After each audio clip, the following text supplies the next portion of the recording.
Hola a todos, hoy me he propuesto explicaros un tema increíble con el máximo detalle posible, y en perfecto castellano, claro. Vamos a hacer un viaje alucinante a través de milenios de historia. Pensemos por un momento en los brutales paralelos históricos y teológicos que hay entre la antigua cosmogonía egipcia y el mismísimo relato bíblico del Génesis.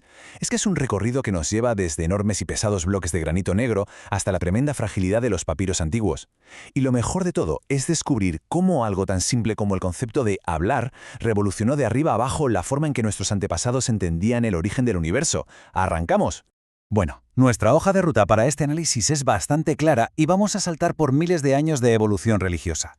Primero veremos la teología menfita. Segundo, el poder literal de la palabra. Tercero, sus paralelos exactos con el Génesis. Cuarto, el contexto histórico de este relato con datos arqueológicos en la mano. Y para cerrar, el gnosticismo y otras cosmogonías. Sin perder más tiempo, vamos a ello.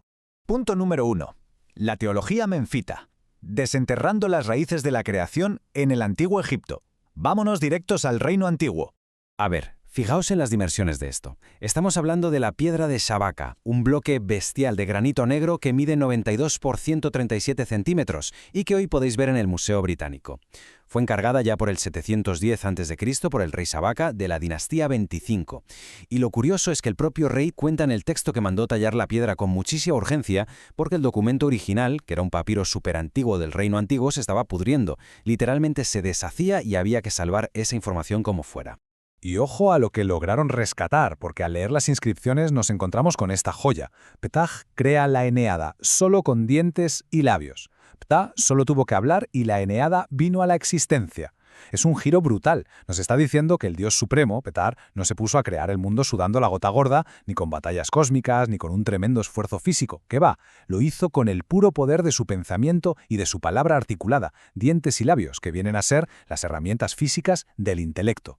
Para desgranar esta teología tan sofisticada con el máximo detalle posible, tenemos que entender una triada clave para los egipcios: corazón, lengua y Ma'at.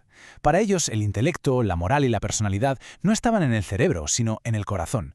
Y ese corazón era como el ancla en la tierra de la Ma'at, que es la verdad inmutable, el mismísimo orden cósmico del cielo. Entonces, el corazón piensa y le da forma a las ideas, y la lengua les da vida al pronunciarlas. Por eso, para un egipcio antiguo, portarse bien y mantener el orden del universo eran exactamente la misma cosa. Si pensabas con un corazón ético y hablabas con la verdad, estabas manteniendo unido el mismísimo tejido del cosmos, así de profundo. Pasamos al punto 2. El poder de la palabra, contrastando métodos de creación divina. Vamos a ver por qué esto fue tan rompedor en su época. Fijaos en el contraste tan bestia que tenemos aquí. Por un lado, tenemos a la cosmogonía heliopolitana, otra de las grandes tradiciones de Egipto. Ellos decían que el dios Satum creaba el universo usando fluidos biológicos y actos 100% físicos, o sea, literalmente creaba usando las manos y su propio semen. Y por otro lado, llega la cosmogonía menfita y pega un salto conceptual tremendo. Ptah saca a la creación de esa idea tan biológica y casi rudimentaria y la convierte en un triunfo puramente intelectual y lingüístico. El deseo sagrado nace en la mente, en el corazón, y se hace material con la lengua. Es verdaderamente otro nivel. Y no creáis que eran palabras vacías. Lo que Ptah decía tenía una fuerza absolutamente imparable. Solo con mover los dientes y los labios trajo al mundo a la Eneada completa, que es básicamente la majestuosa asamblea de las 9 deidades primarias de Egipto. Al decir sus nombres en voz alta, ¡pum!, les asignó al instante sus dominios exactos y sus funciones perpetuas en el universo. Vamos con la sección 3. Paralelos con el Génesis, el espejo teológico entre dos civilizaciones antiguas. Aquí es donde la cosa se pone fascinante. Mirad bien estos paralelos porque son calcados. La estela documenta que Ptah establece la realidad al pronunciar el nombre de Shu, que representa el viento, y de Tefnut, que es la lluvia. Pues bien, si nos vamos al primer capítulo del Génesis, nos encontramos a Yahvé haciendo exactamente lo mismo. Usa la palabra hablada para separar las dualidades y poner orden.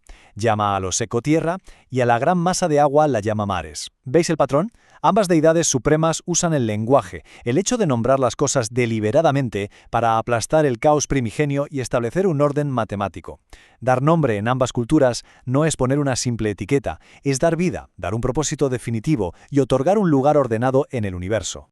Y fijaos en cómo terminan ambas historias el acto creador, porque es precioso. En Memphis se documenta explícitamente. Ptah se sintió satisfecho de su trabajo después de crearlo todo, y en el relato bíblico leemos ese ritmo icónico una y otra vez, y vio Dios que era bueno. Las dos narrativas concluyen esa inmensa obra divina no solamente diciendo, ya hemos terminado el trabajo, que va. Sienten una satisfacción estética y moral profundísima. La deidad actúa como un árbitro benevolente que consigue reconciliar las fuerzas opuestas del caos, dejándolo todo en una paz y un equilibrio perfectos. Cuarto punto. Contexto histórico del relato. ¿Cómo influyó realmente la teología egipcia en las escrituras hebreas? Dejemos la pura teología un segundo y vayamos a las pruebas arqueológicas y documentales. Porque claro, nos surge la pregunta del millón. ¿Cómo acabó el relato del Génesis teniendo exactamente la forma en la que lo leemos hoy en día? Bueno, pues la erudición académica moderna nos dice que nos olvidemos de esa visión estática de que un solo autor se sentó y lo escribió todo del tirón. Según los estudios textuales, los libros del Pentateuco sufrieron muchísimas ediciones y reelaboraciones súper meticulosas a lo largo de los siglos. Iban cambiando y respondiendo directamente a los inmensos traumas y a los giros históricos que iba sufriendo el pueblo hebreo en el antiguo Medio Oriente. Si ponemos todo esto en una línea del tiempo cronológica, todo cobra sentido. Vámonos al tercer milenio antes de Cristo. Ahí es cuando nace la teología menfita en el reino antiguo de Egipto. Saltamos al 710 antes de Cristo. El rey Shabaka la graba en piedra para consolidarla. Mientras tanto, en Israel, durante la época preexílica, la escuela conocida como deuteronomista estaba casi exclusivamente centrada en la historia terrenal de su pueblo, sus reyes y su liberación. Pero, y aquí viene la clave, no fue hasta la era posexílica, justo después de aquel dramático exilio en Babilonia, cuando la llamada escuela sacerdotal edita el Génesis y le añade ese grandioso prólogo cosmológico de los 7 días. Necesitaban reconstruir y dar un sustento universal a la identidad destrozada de su pueblo, y para ello tenían que usar un lenguaje imponente que estuviera a la misma altura de las grandes y antiquísimas mitologías que les rodeaban. Vale, muy bien, pero ¿dónde ocurrió el contacto físico entre estas ideas? Pues la historia nos da pruebas de una conexión geográfica innegable. Resulta que en el siglo VII a.C., durante el reinado de los faraones Psamético I y Necaos II, el norte de Egipto experimentó un boom comercial y cultural espectacular que atrajo a muchísima inmigración. De hecho, textos bíblicos posteriores como Jeremías capítulo 44, versículo 1, documentan explícitamente que había poblaciones judías asentadas directamente en la ciudad de Memphis y en el delta del Nilo. Blanco y en botella. Ahí tenéis el enlace histórico preciso. En esas regiones fue donde la antiquísima idea egipcia de la palabra creadora pudo polinizar el pensamiento hebreo, influyendo años después en esos eruditos sacerdotales que escribieron la majestuosa forma final de la creación bíblica. Sección 5. Gnosticismo y otras cosmogonías. Ampliando el marco comparativo. El pensamiento humano, como sabemos, nunca se detiene. Avancemos unos siglos hacia la antigüedad tardía. Y esto nos plantea una interrogante fascinante. Entonces, ¿aparece de forma universal la palabra creadora en absolutamente todos los textos antiguos a partir de ahí? Pues resulta que no. Si investigamos la increíble biblioteca de Nag Hammadi y los textos de los primeros cristianos gnósticos, vemos que ellos decidieron tomar un camino teológico drásticamente diferente. Pero antes, para explicar esto con el máximo rigor y detalle técnico, hay que hacer una distinción fundamental. En el Génesis, el verbo hebreo bara denota una acción absoluta, perfeccionada y tajantemente terminada. Era poner orden sobre el caos y punto final. Sin embargo, la idea filosófica de la creatio ex nihilo, eso de crear las cosas literalmente a partir de la nada absoluta, en realidad no se sistematizó hasta bien entrado el siglo II a.C., impulsada por las filosofías griegas y helenísticas, y los gnósticos adoptaron una visión muchísimo más abstracta al respecto.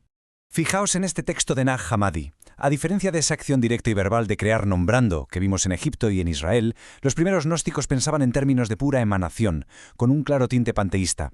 Para ellos, la divinidad no daba una orden hablada, más bien iba proyectando porciones de sí misma. Como leemos aquí, es como una luz infinita que emana y se va alejando lentamente del origen, creando esferas y iones. Es un concepto de creación continua que, increíblemente, resuena muchísimo con textos antiquísimos de la India, como el Rig Veda, donde el universo se genera casi como una inmensa expansión progresiva del ser original.